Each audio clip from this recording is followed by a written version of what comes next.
Základný antropologický princíp, ktorý vyznieva v stredovekých legendách, je postavený na tomistickom antagonizme duše a tela, pričom telo sa dostáva do nepriateľskej opozície. Ide o pôvodne nekresťanské dedičstvo, prevzaté do včasnokresťanskej doktríny od antických filozofov a z gnostických náboženských prúdov. Rozvíjalo sa v prvých hornoegyptských mníšskych kolóniách, ako aj v celom nasledujúcom vývoji mníšstva. V stredovekých legendách sa zdôrazňuje potláčanie tela a telesnosti ako prejav spirituality odriekania, pričom spiritualita je často v kontroverzii voči dogmatike, najmä pokiaľ ide o teológiu stvorenia. Únik zo sveta a potláčanie tela je v istom zmysle v protirečení aj voči evanjeliovému posolstvu. Napriek tomu prívrženci idei potláčania tela nachádzajú priaznivú argumentáciu v Ježišových radách a v niektorých novozákonných fragmentoch. Aj sám Ježišov príbeh, končiaci sa utrpením a smrťou na kríži, poskytuje dostačujúci základ na odôvodnenie spomínanej antitelesnosti. Po ukončení prenasledovania kresťanov bolo mučeníctvo nahradené mníšskou askézou. Mníšstvo sa malo usilovať o skutočné odpútanie od sveta, ktoré sa najlepšie demonštrovalo potláčaním tela a tým nadobudnúť ešte vnútornejšie spojenie s Bohom. Únik zo sveta sa stal výrazom anielského života, ktorého súčasťou bolo nezakladanie si rodín kvôli lepšiemu napodobňovaniu života beztelesných bytostí. Tento životný štýl sa vyznačoval maximalizovaním redukcie majetku, potravy, sexuality, spánku a materiálnych dobier. V istom kontraste s pohrdaním živým telom stojí úcta relikvií, ktorá vyvrcholila práve v stredoveku.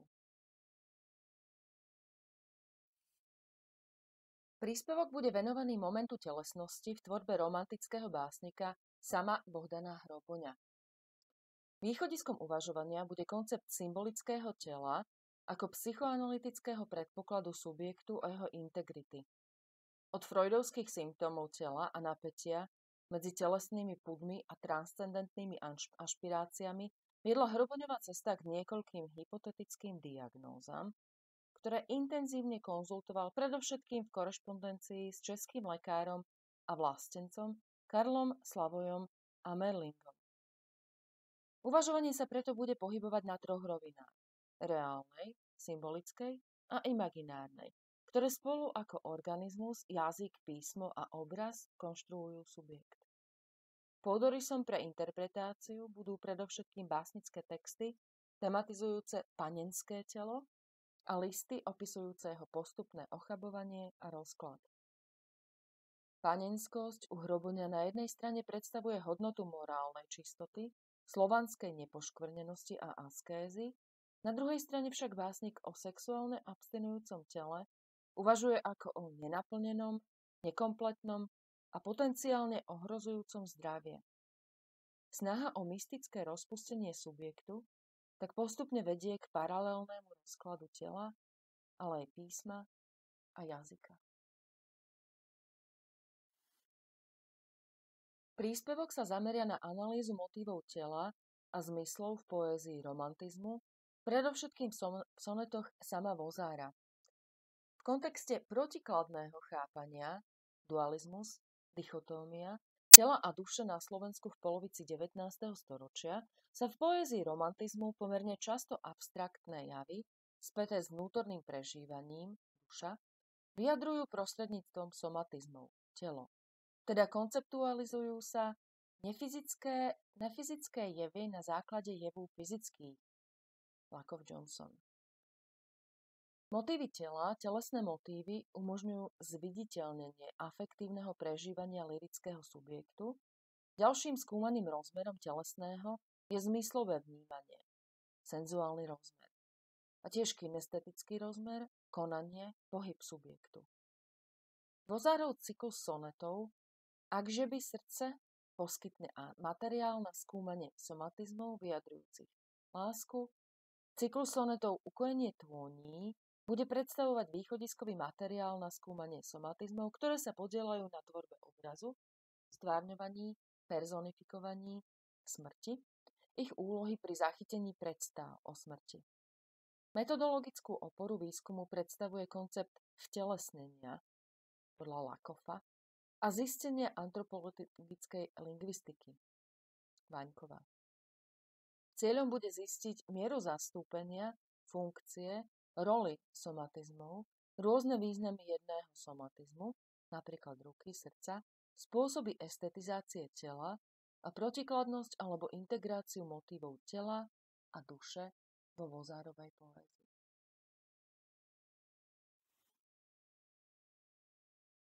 Motivika tela patrí medzi frekventované zložky poézie, keďže sa spája s výpovedou hovoriaceho lyrického subjektu alebo sa často stáva súčasťou predmetného sveta. Osobitú podobu má metaforické využitie tela a jeho súčastí v kognitívnom procesu poézie, kde sa okrem štandardnej fyzickej formy využíva aj metafyzický koncept tela a telesnosti. Príspevok sa zameriava práve na tento aspekt, v ktorom je do poézie zapojená konceptuálna, spirituálna alebo metafyzická optika.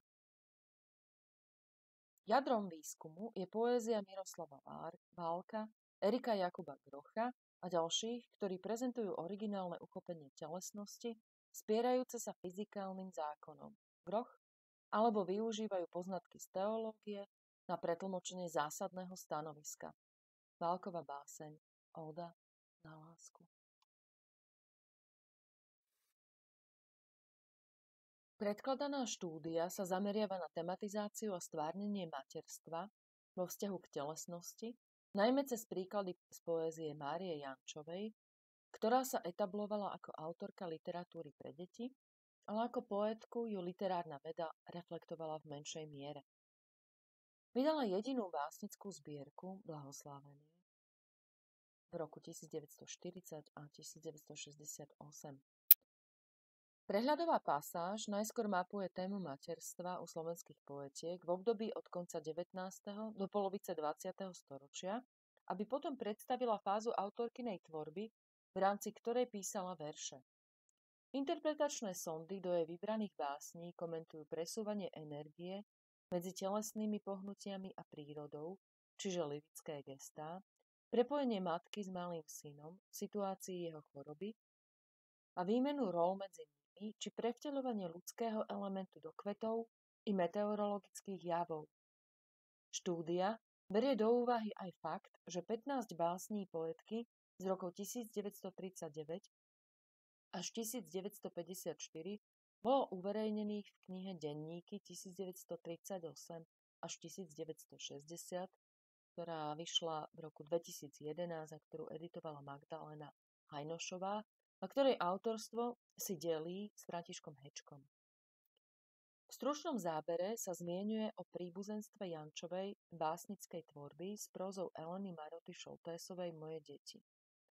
Celkové argumentuje, že poetkin ruralizmus, napojený na fenomény a rytmy života v zbierke Blahoslavený, prípadne jej minimalizmus sentimentu, rozvíjajúci sa aj v ďalších básniach, môžu dnes čitateľsky rezonovať alebo dávať podnety na teoretizovanie o lyrike.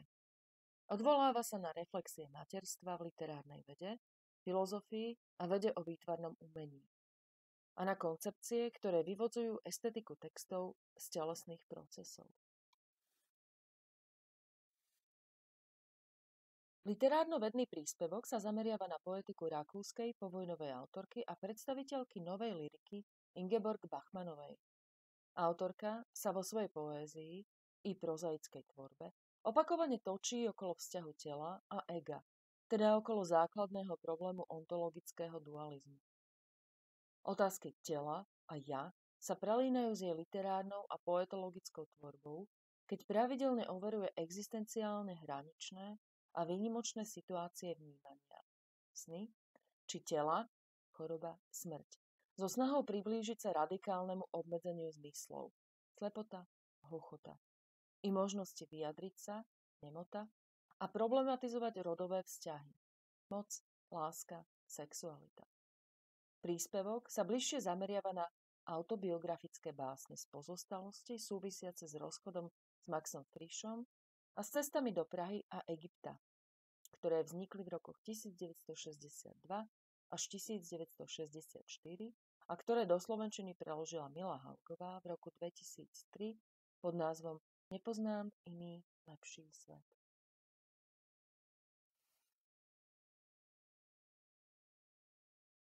Téma príspevku upriamuje pozornosť na dramatickú tvorbu slovenskej spisovateľky Jany Bodnárovej v prienikoch tela a telesnosti. Predmetom analýzy je autorkina posledná divadelná hra Staroba Annoál z roku 2022, v ktorej sa stáva kľúčovým motív staroby a smrti. Uvedená hra okrem iného zobrazuje viaceré podoby tela a telesnosti z rôznych perspektív. Teoretické východiská pre uchopenie témy autorka príspevku nachádza najmä vo fenomenológii a feminizmoch, pričom v uvažovaní nadväzuje aj na svoj doterajší výskum.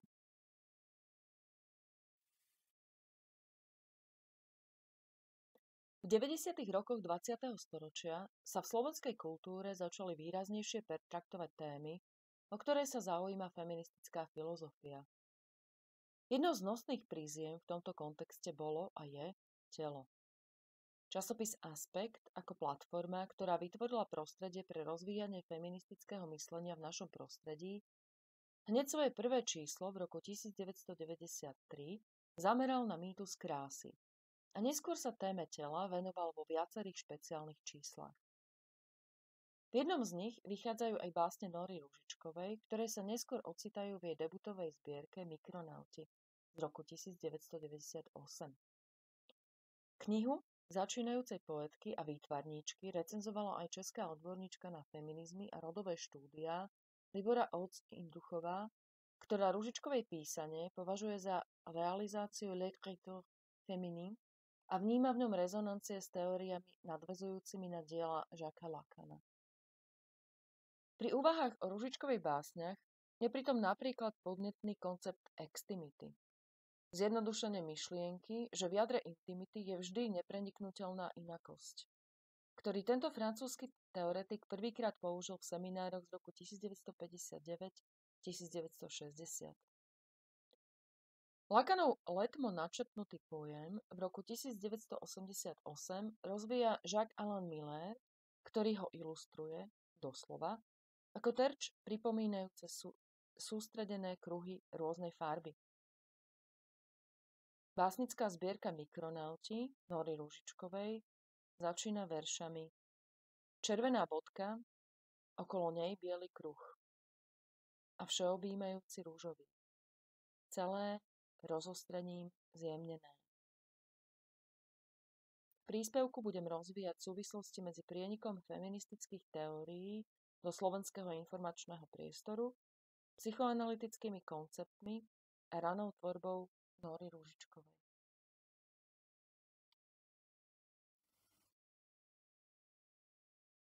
Príspevok sa zameria na čítanie básnickej tvorby Kataríny Kucbelovej a jej vzťahu k telu a telesnosti. Je to vzťah problematizujúci vlastné telo a jeho skúsenosť, prejavy, hranice. Telo tu predstavuje jednu zo základných veličín budovania identity a sebauvedomenia. Ide o centrálnu tému autorkynej druhej básnickej knihy Šport z roku 2006. Čiastkovo ju možno sledovať aj v ostatnej tvorbe. Ukazuje sa v nej pohyb od fenomenologicky poňatej telesnosti k telu spoločenskému, napätie medzi jedinečnosťou vlastného, zmyslovo-telesného prežívania a masovosťou a stratou autenticity, či úsilie situovať sa medzi biologickou racionalitou tela a úzkostnou reflexiou ducha. V príspevku sa zameriame na literárne reprezentácie fenoménu starnutia v slovenskej poézii. Priblížime, ako sa umelecky stvárňuje prechýlenie z produktívneho veku do veku seniorského. Zaujímať nás budú nielen možnosti umeleckého vyrovnávania sa s postupným starnutím tela, všímať si budeme aj prípadné formy ageizmu sociálne a kultúrne stereotypy, predsudky, prehliadanie.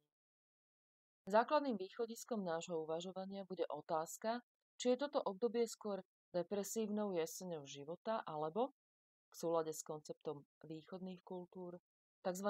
Novou jarou, teda obdobím sebavedomia, spomalenia, životných skúseností a vnútorného balansu.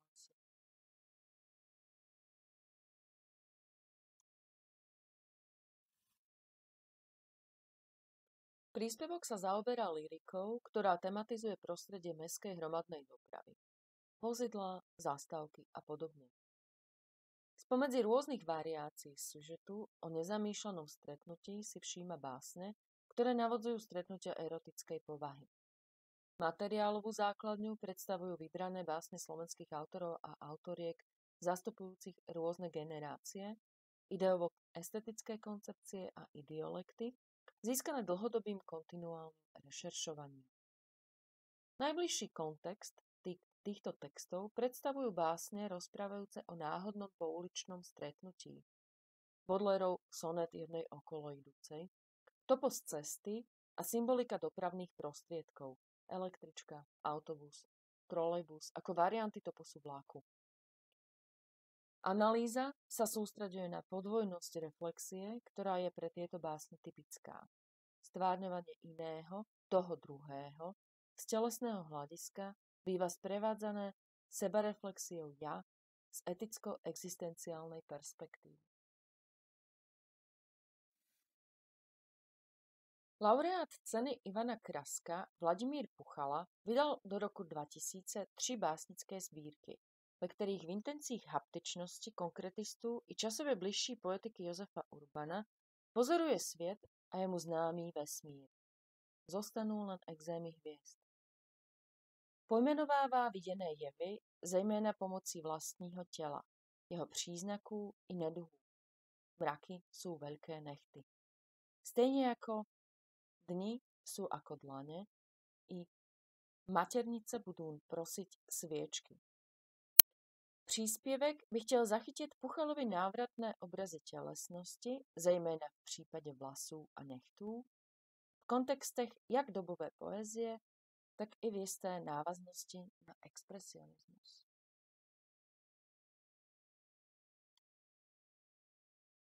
Hip-hop ako slovami autora státe krásne umenie rapu Richarda Schustermana kultúrny komplex možno chápať ako jeden z najsomatickejších kultúrnych fenoménov vôbec.